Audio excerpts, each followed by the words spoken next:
Wait, don't turn the channel. You've tuned into High Gravity. The show where we talk about beer, brewing, and whatever else. Where the only thing we take seriously is the next round. So grab a glass. Fill it with something cold. And enjoy the show. All right, we are recording. Now what? It's official. We're starting. Yeah. Oh, I don't know if anybody saw. We're 5-star rated now. That's right. Moving up. 100% positive reviews. Only one way to go now. Yeah, we only have one review. So. Bound to get a second soon.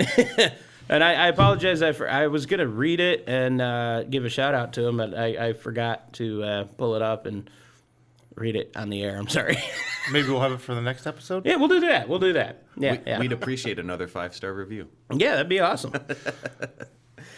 Good deal. So, what do you have for us today, Jim? Well, what we are going to start off with here, we're going to start on the lower end of high gravity with some Wig Splitter, and that's from Three Floyds Brewery.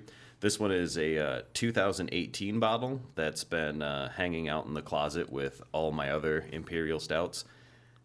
And I believe if I remember correctly, this is oatmeal stout with fresh espresso. Ooh. Very nice. So about Three Floyds. I've never been there. Where are they at? Munster, Indiana. The most unfortunate part about that, though, is that their tap room is no longer open. Oh, bummer. They had spent a lot of time and money on building a distillery as well. Ooh. And it was a very nice space, like very, cool decoration and everything. And I don't even think it was open for more than like a year or two before they closed it down. COVID kind of took care of that for us. I say we just roll with it. No, we are not open here at the brewery. People are calling into the podcast already, and we're not even live. We could plumb them in and just answer it. Welcome live to the show. So, but yeah, they closed down the distillery first, and the tap room was open for a little bit, but then through COVID, they closed down the tap room and never reopened. That's a which shame. Is huge disappointment. But they still do have festivals and things like that, which we'll probably get into a little bit more later. Nice. We'll have to talk about the Dark Lord Festival and all that sort of stuff. And you've been there a few times, right? Every year that it's been open since I started, so I think I've got vintages of Dark Lord going back 8 or 9 years. Oh, wow. So nice. I haven't been going since they started it. I've got a friend that's been to almost every single one. Very cool. But yeah, here let me give it a pop here. Let me open it up. Love that sound. I like when I hear psst, after a beer that's 5 years old. So I did that a few years back. My buddy and I were at the flea market and got it was one of the holiday 6-packs of Coca-Cola from like 91, 92. Got it for 50 cents. Cracked it open. It was still good. Chilled it. Tasted like vanilla, but it's got a nice. That might explain why I am the way I am. I drink old pop and stuff. It's got a really nice sound to it, or I'm sorry, smell to it rather. Pass that over. Sounds good pouring, too. Yeah, I like Nothing it. wrong with it. And You had to do it pour it by the mic. That way I did. the full ambient. I did. Well, you opened it. You didn't pour it. I did. Wait till editing, you'll see it. Yeah, it's still got Ooh. nice head to it. It smells really chocolatey. I get a lot of pepper in that nose. Actually, it smells better on the bottle than it does the glass. Like here, smell the bottle, and then There's the chocolate. Yeah, it's definitely a good dark chocolate taste to it. Smells more chocolate right out of the bottle. Mm-hmm. Now, I've had this beer before. Oh, yeah. And it still tastes good, but I like this beer because the coffee on it is outrageous. Like, it is like drinking It's fresh definitely espresso. a coffee. But yeah. the coffee flavor on this has muted a lot. Like, normally it is much, much more coffee than this. But you do still get a little on the back end. And it's really yeah. smooth. It's not bitter at all. Yeah. No bitterness. I was going to say, I get a lot of a dark chocolate bitterness. Like, I was trying a while back with dark chocolates to kind of see how high I could go before I just couldn't stand it. And I want to say I got to like an 86% or something like that. And it was just, no, I'm done. I gave the rest of that bar away. See, I like that in like that kind of dark chocolate, a little bit of it in my coffee. Like throw one of those in a coffee and stir it up. It's got a really nice taste. I'm not normally much for coffee, actually, but this is good. Yeah, this actually does. Like coffee and beers, I can do that. I'm kind of surprised at like You do still get like the espresso taste, like, but it Yeah. more lingers as the fresh bottle. It's like it's just espresso right up front. I kind of like this balance. Like, I mean, I like both, like the fresh and the aged version. But Yeah. I'm still very impressed. Like, there's beers of this kind of gravity. Like, I feel like they don't age quite as well as something like a 10 or 12 or 15% beer. But And this one was Not 7.7%, enough alcohol to right? stabilize it. yep, yeah, 7.7. Yeah, I mean, age like fine wine, right? Yeah. The higher gravity wines. I feel like they just the alcohol content in it is prohibitive of things growing in it. How long have you had this bottle? Since 2018. Oh, wow. So definitely aged. Yeah. So yep. we've stepped up a year from our last sampling. Yeah, right. I've got a lot of older stouts in my collection because I've got a closet that stays dark. And we don't Nice. really store anything else in it, so it's where I put my wine and my beer and everything. And I did beer tasting a few years ago, and I tracked this one down on eBay. And it's getting harder to buy old beers on eBay. But I tracked down it was like a 14-ounce bottle of Sam Adams Triple Bock from 94. They released it, I think it was 93 or 94, 95, and 97. Haven't made it since. And I got it. It was still sealed and everything, so I chilled it. And when I did my beer tasting, it was the Barrel Room Collection beers that they make, which took me like 2.5 years to track a bottle down. And what was that grunting? We're already starting here. A few sips in. sorry, I drank that first, the warm up beer that we had really quickly. So I'm convinced he just slapped that label over the other brewery we were talking about. Yeah, it was. We had a lager just to wet our whistle here. Not high gravity, so not podcast appropriate. And And we don't want to say names or anything. no, for 'em, but because none of us really liked it all that much. Like, Yeah. it might be someone's cup of tea. It was but a it's not good, ours. cold, refreshing soda water in a can. Yeah, surprisingly flavorless. Similar to what others call beer-flavored water, for example. I make some beer flavored water every time I come here and visit the men's room. So. that's why I don't drink it. No, but so I cracked that up. That was maybe, I don't know, I want to say 2017, 2018, something like that. I cracked it open, and it was fantastic. I That's had good. no idea how it was stored. Like I said, I bought it off eBay, and it was shipped to me. I cracked that open. It was fantastic. I had another one, another eBay bottle I bought. This was, I don't know, probably a year or two before I opened it on New Year's Eve. It was Sam Adams Infinium. It was supposed to be like a champagne-like beer. It was fantastic. I opened it at the family New Year's Eve party, though. Neither of my parents or anybody else there is really beer people. It's a very tall bottle. Big boy. Yeah, everybody had a sip and then gave it back to me. So I got lit off of that bottle. Was one of the bottle shares I went to, someone had found in their garage one of those old, like the Budweiser frog cans, like that had the frogs on them. Nice. And they thought it would be funny just to bring it and we would try it, because at that point it was over 25 years old. Oh, wow. It was awful. I mean, Oh. it tasted just like you'd expect it to. Absolutely garbage. Like, oh, this Yep. is turned 20 years ago. I was down by the river, so I lived by the Bell River in a little town north of here. And I was down by Little the. jacket? Huh? Little jacket down by the river? Have you seen me? I'm not wearing anything little. Living in a van down by the river. No, so I'm down there one day, and there's a lot of old and antique bottles that wash up down there. And I found a can, and it was a Bud Light can. And it was like sun bleached. I have no idea how old it was, how long it had been down there. But it was still pressurized. I'm like, screw it, I'm going to try it. So I washed the crap out of it with some dish soap. I put it in the fridge. Literal crap you washed. Oh, out of yeah. it. From the Bell River, I probably shouldn't have even touched that. And that night at the bonfire, I brought it out and cracked it. I don't even think I finished the sip I took. I spit it out, dumped it, and I don't remember. I think I gargled some rum or something just to get rid of the taste. It was so bad. So, moral of that story, don't drink beers that you find in the river. We went canoeing one time, and my canoe tipped You'd over. think that'd be a no-brainer, I know. What were you drinking before that, though? Because I don't remember. there's got to be a reason up to it, right? You just didn't go there and say, hey, a beer first thing in the morning out of the river and drink it. You probably drank something before you got to that Oh, point. yeah. Like I said, Okay. the beer had been chilling for the better part of the day in the fridge. And then I threw it in the cooler at the bonfire that night. And I don't remember what else I was drinking. I was drinking all kinds of crap back then. So at that point, you didn't care. You were feeling great anyway. Oh, yeah. I'm like, I'm going to try this beer that I found in the river. The good Lord felt gracious enough to bless you with a free the beer. river gifted me beer. Who am I to turn that down? That's Come like on. that's like a modern day telling of the Lady of the Lake. You know? Lesson learned. Lesson learned. You know, they don't just go around handing out beers. There's still beer left there. Oh, yeah. I'll grab a little more. Yeah, I'm glad this isn't one of like the big bottles like the other one, the 750 ml bottle. I kind of like that this is a little bit smaller bottle. Yeah, we're powering through this beer pretty fast. Oh, yeah. It's good. I enjoy it. I was a little bit apprehensive about its age, but it's always been one of my favorite Three Floyds beers. Like, See, now whenever that we it's go warmed there. up a little bit, a lot of that like pepperiness is gone.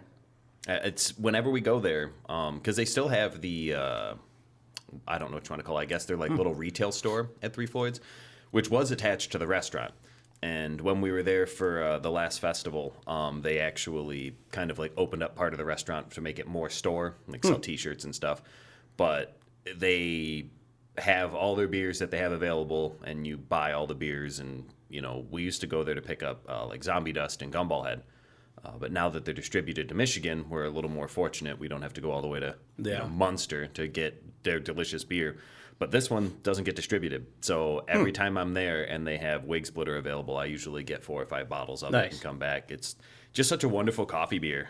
For anyone who really likes like a strong coffee flavor, get some fresh Wig Splitter because it is very coffee. Like I said, I get sick on coffee. But for some reason, coffee and beers, I can have more of it, and this is fantastic. Well, have you tried cold brew, like just steeping beans in cold? Because No. most people who have like stomach issues or aversions to coffee, it's all the acidity and everything that comes from hot brewing it. Keeps that acid down. Yep. And most beers, this is actually a good transition into something we wanted to discuss. Most beers that use coffee do like a cold steep or a cold brew. Like they can, cold steep it in water in the fridge and then dump the liquid in. Or it'll keep it smooth. That's probably why you can drink the beers. That makes sense, And feel a yeah. lot better because even when we make our Ambition, we ended up cold steeping it right into the second fermentation. Huh. So about 58 degrees, we throw it in there, let it sit for 24 hours, pulls the Nice. flavor out, keeps the acidicness down. and you don't get a lot of the bitterness too. I might have to try that. This might be a much better solution to my energy drink problem because that crap's expensive. Yeah, I had a I friend need who was something. who was suffering from like some intestinal trouble, and come to find out he had like IBS and GERD and a couple other things wrong with him. And his doctor's like, well, how much coffee do you drink? He's like, well, I don't know, like 7-8 cups a day. And Whoa. he's like, yeah, that's like killing you. And he had switched to coffee from energy drinks because energy drinks were messing with him. And See, I had the opposite. That kind of stabilized everything for me. yeah, so he once he found that out, he started steeping his own beans, and he said it was a lot better. I'm going to have to try that. Yeah. Yeah, like I used to love like the iced cappuccinos and stuff. And, I drank a lot of those. And it got to a point, even like a small, I can't finish without feeling sick to my stomach. Yeah. It's weird because I get like sweaty. I don't get like the twitchiness or anything, but I find the caffeine hit from coffee for me, it hits quicker and seems to last longer. But throughout the day, I just sit there and sweat. Yeah. Incredibly annoying. If I have too much coffee, I always say it just makes me vibrate and sweat. Like I'm sitting in my chair, like I could run a marathon, but like Someone dropped something. it sounds like a bell. A little bit. Does that mean we have to drink? Cheers. Cheers. Cheers. We're still on the air. Here's to you, police officer, protector of peace, defender of donuts, cruiser of the concrete jungle. Yes, you, with the badge of honor gleaming like the frothy head on a freshly poured pint.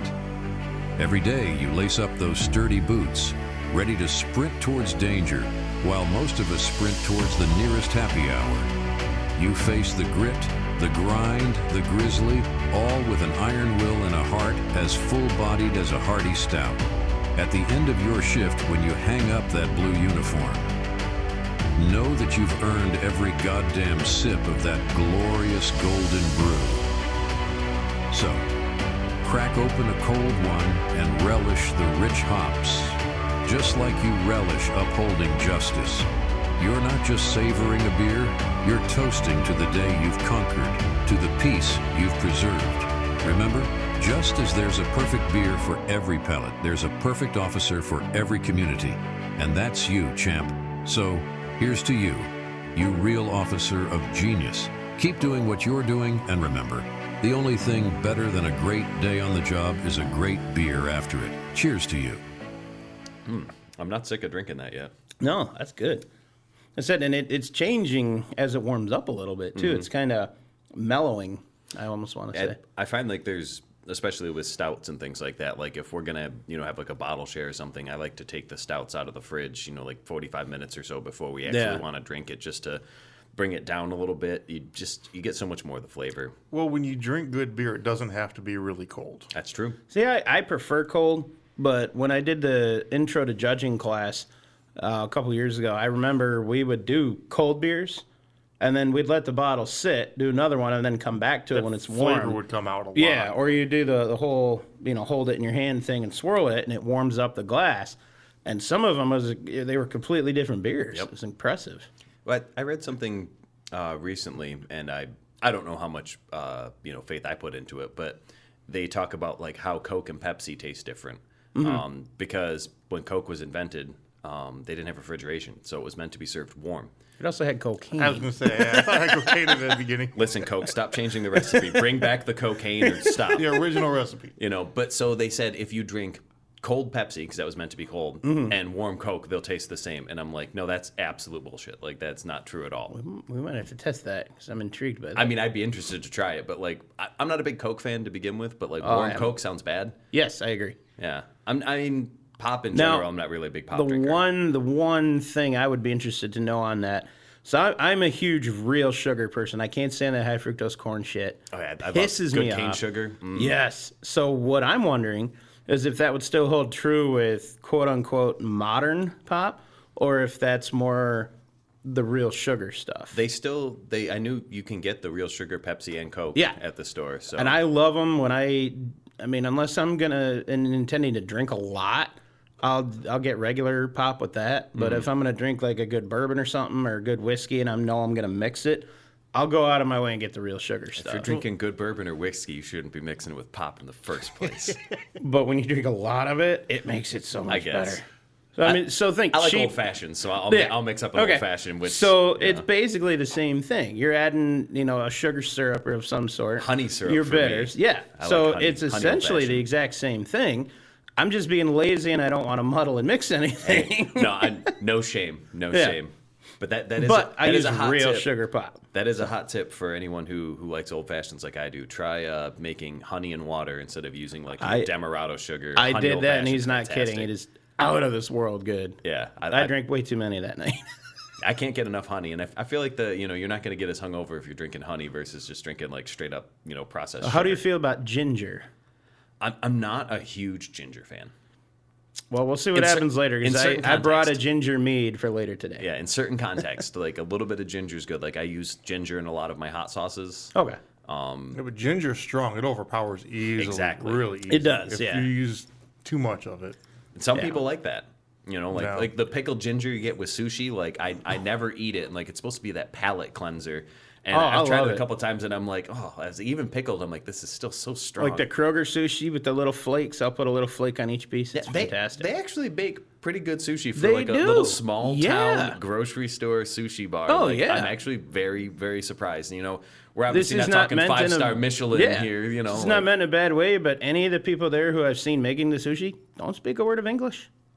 I find that any It's great. It's any type authentic. of like food that Yeah. if I go up to a food truck and they're speaking the language of the the region Like where that their food taco comes truck from. that's here all the time. Oh my God, that's good. I stuff. want to know that this is your grandma's recipe. Yes. When grandma brought you to the country when you were Yeah. a boy, and like you learned to make food like grandma did, and grandma food is the best food. We Yes, all know yes. And you weren't allowed to leave the table till it was gone. Oh my God, Nope. yeah. I had to explain that to my wife yesterday. I was like, I grew up in a household where you didn't ask what was for dinner because it was what mom was making, and you didn't leave until you were done eating it. Yep. That's just the way it was. My grandma was like off the boat from Italy, and yeah, some like her meatballs and the pasta sauce she made. Oh my God. Grandma food's the best. Yes. That's, So I want to circle back to one thing here. So you and I talked the last couple episodes how we got kind of started into beers. We didn't hear much from Darrell on that note, so I'm gonna make you talk a bit. How'd you get started? What turned into like you home brewing? I'm not really big into beers. I'm just here to be here. He just likes the ambiance of the brewery that he owns.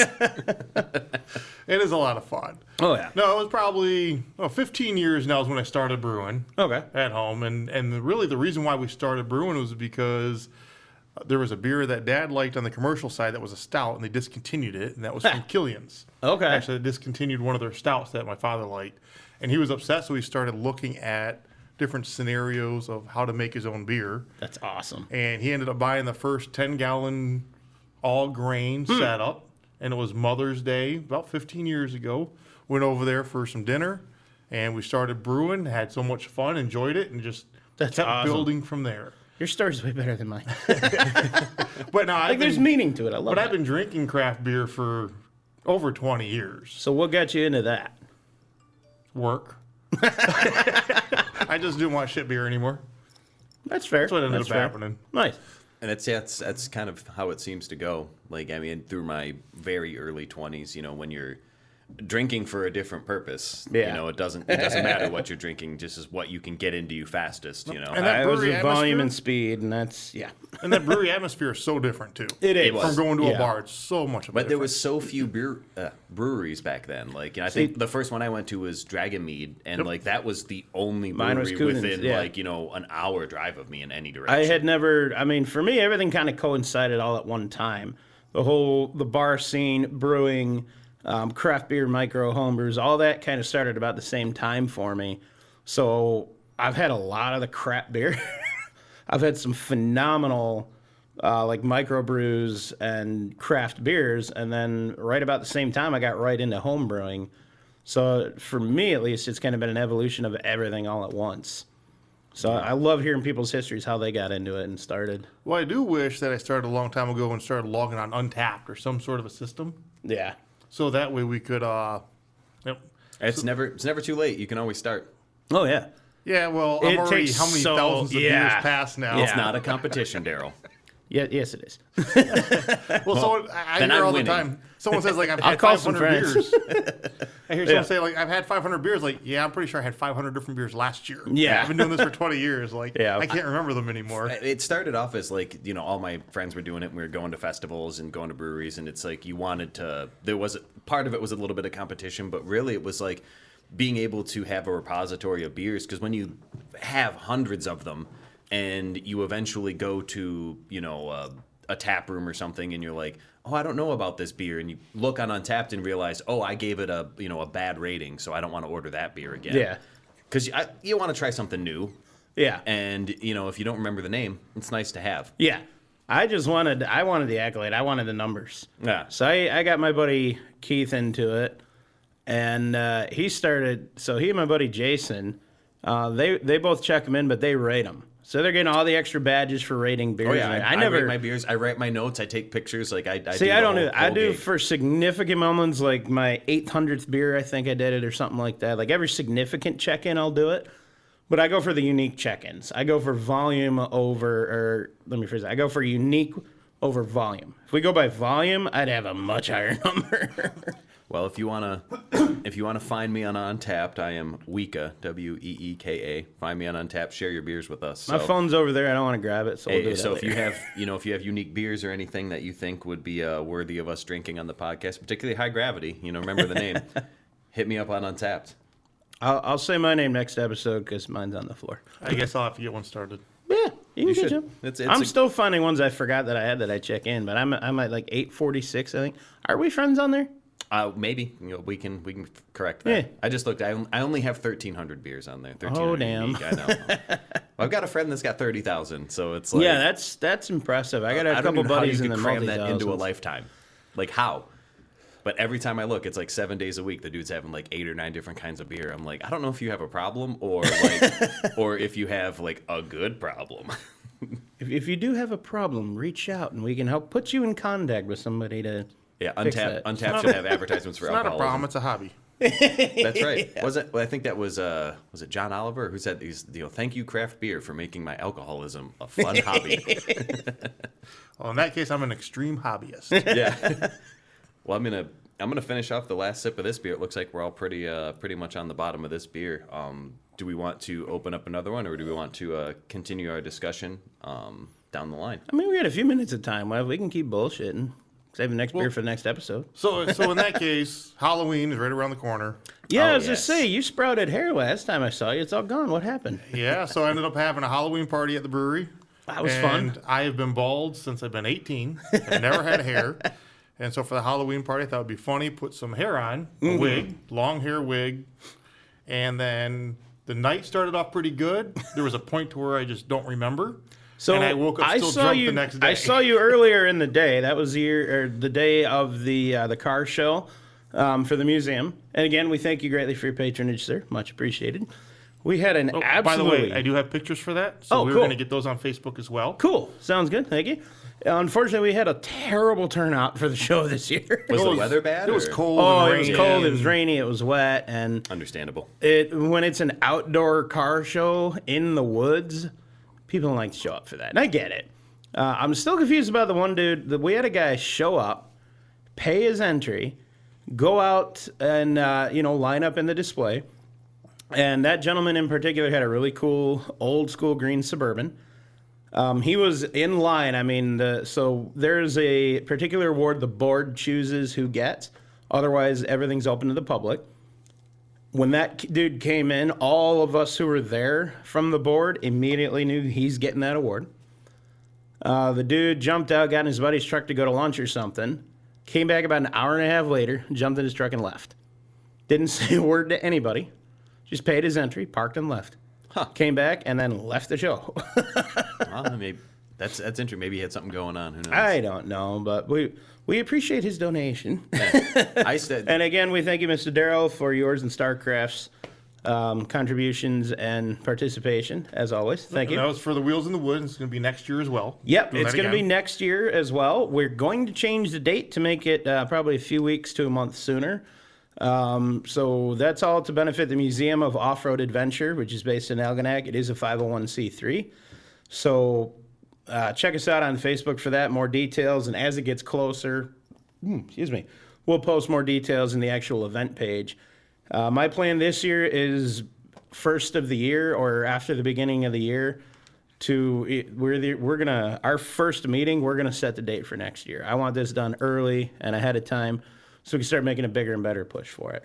And hopefully you guys will be on board to sponsor us again next year for some Definitely more. sponsor. Excellent. Thank you, sir. But if you can do us be a favor, too, because we're going to post a picture of the vehicle you work on. Okay. Tell us just a little bit about it. So that's the vehicle right there so Yeah. you can see it. I love So- the multiple colors. So that one, so it's titled as a 1988 Jeep Cherokee. It has parts on it from 1983 to 2002 of Jeep Cherokee, Grand Cherokee, and Wrangler. It's got a rear end out of a Ford Explorer. Transfer case has parts from a Dodge Dakota and a Chevy 1500. It's got Volvo fuel injectors. I've done a bunch of work to the engine.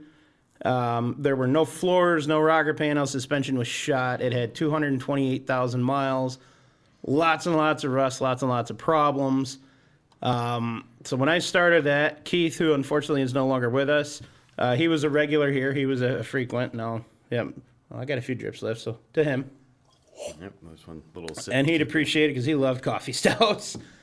So when I started this project, I could change a spare tire. I could jump start a car, and I could add like washer fluid and top off oil. I knew nothing about cars. Under his guidance and influence, I started learning.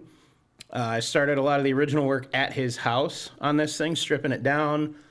Some of the initial build was done there. The build came home early. This thing took me 14 years to get to this point at the show. Those of you who listen to the other my other podcast, Wheelin', you'll remember we made a bourbon bet. So Keith and I both had a project going, and we had a bet to see who would beat it to the car show this year. That didn't happen that year. There were some medical reasons on his side. He almost lost his arm that year. I remember that. Yep, and I just had issues with work scheduling and all that and couldn't finish. But it made it to the show this year. Did bring home a couple awards, which is cool. What did I miss out there? That was Becky, our bartender, who just ran by. Yeah. I thought that was her. Like I saw a little blip, and I'm like, wait, was that Becky? So yeah, because of him, I started learning how to do all that. So because of that, now I can weld. Yeah, I took welding classes in college, so I can do aluminum, stainless. I can build brewing equipment, which is cool. I learned how to do power steering systems, brakes, electrical, you name it. I've probably done it. Rebuilt transmissions, transfer cases, half of engines. And that led to the new project, which is finishing his final project. And that's what I've been working a lot on. So those of you who follow me on Facebook, you'll see a lot of those build pictures and updates as we go. But all of that started because of Keith. Keith was a good bar buddy, and because of him, we started coming here more. And through everything that happened after, there were I got to a really bad place, I'll be honest, after he passed. And there were some regulars, usually the guy who sits right here, and you, Darrell, that kind of helped pull me out of that. So I thank you all for that. I'm glad you're back. Yeah, me too. And yeah, it just helped kind of get me out, and it was a very welcoming group, and that's what I love about this place. And it's talking to everybody, and it's a small, like a family away from home kind of place. Mm-hmm. Everybody gets along. There's no bullshit. There's no drama. It's great. Yep. And it's fun. And karaoke's on Monday. Absolutely. Come out Monday, you can see all of us more than likely here. Yep, that's true. That's true. More of a shit show scenario than anything. Oh, yeah. But... And I will warn you right now, I will peer pressure everybody I possibly can into singing. If you're here, you're singing. That's just the way it goes. Oh, yeah. I've gotten some people. We've got some folks here that like to headbang to some heavy metal. That's right. And I'm going to call her out for that one. Not by name, but we all know who we're talking about. And yeah, everybody has a good time. That's Keith brought a bunch of his family out and really kind of opened up with a lot of that. Always miss him, but we have a good time, so I'm going to just keep on keeping on. I don't remember what movie that's from, but yeah. I don't think I've ever had a bad time drinking beer here, that's for sure. Yeah. Oh, can we tell the story about how I almost lost the bet at the Halloween party? Oh. So I didn't remember this until you brought it up to me. Yeah. And I ended up going outside to sit down for a minute. Uh-huh. And what was she dressed up as? From Game of Thrones. The Dragon Queen lady. I think is the name. I've never seen the show, but her name's quite Daenerys Stormborn, the Unburned One, whatever. So Queen of the Horselands, And I didn't know anything about this bet, but she comes outside and sits down next to me and was talking about switching wigs for some competition that was going on about costume swapping. The guy had called who could fastest to change costumes with somebody else. Okay. So as out there, I said, yeah, that's fine. I'll switch wigs and go out there for it. He says, well, really, we need to switch costumes.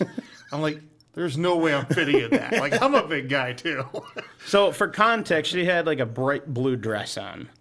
And Darrell had, it was like an automotive work shirt. And anyone who's watched Game of Thrones will recognize it as the dress that Daenerys, was famous for. Like every meme you see where she's got the blue dress. She looks like, the Elsa from Frozen kind of thing. Like, I'm not going to lie, that's what I thought she was. Yeah. I've never seen And anyways. There's no way I was fitting in it. And I didn't understand why she kept trying to pressure me into switching outfits with her. So finally I'm like, well, if you change first, I guess I'll try.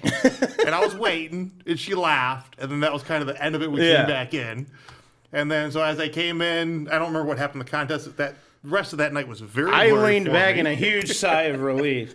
So what the bet was, I was sitting at the table talking to the regulars here, and she ran back to go to Darrell, like, oh, I'm trading with Darrell.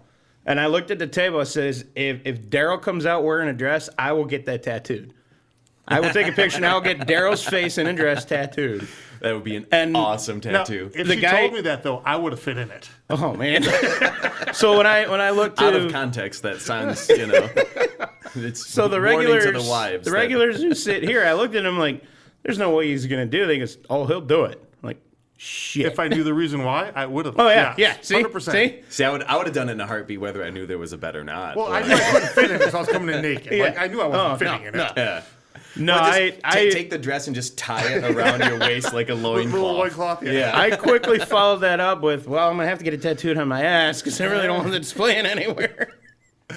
And he came out, they just changed wigs, and was like, oh my God, thank you. Yes, but if you got it tattooed on your ass, we all are going to want to see it. Yeah. So, I'll show you a picture. And just Johnny walks in and just takes off his pants at the brewery. Hey guys, look at the tattoo I got. You ever hear that Blink-182 album, Take Off Your Pants and Jacket? That's right. Yeah. Yeah, it's, at the time, I think when that album came out, like, my brain was not, well developed enough to get the meme. Well, on that note, what say we call this and go drink some beers? I like drinking beer. You can't threaten me with a good time. You can. You will. Beer accepted. Sounds good. We'll see y'all. Thank you. Have a good day.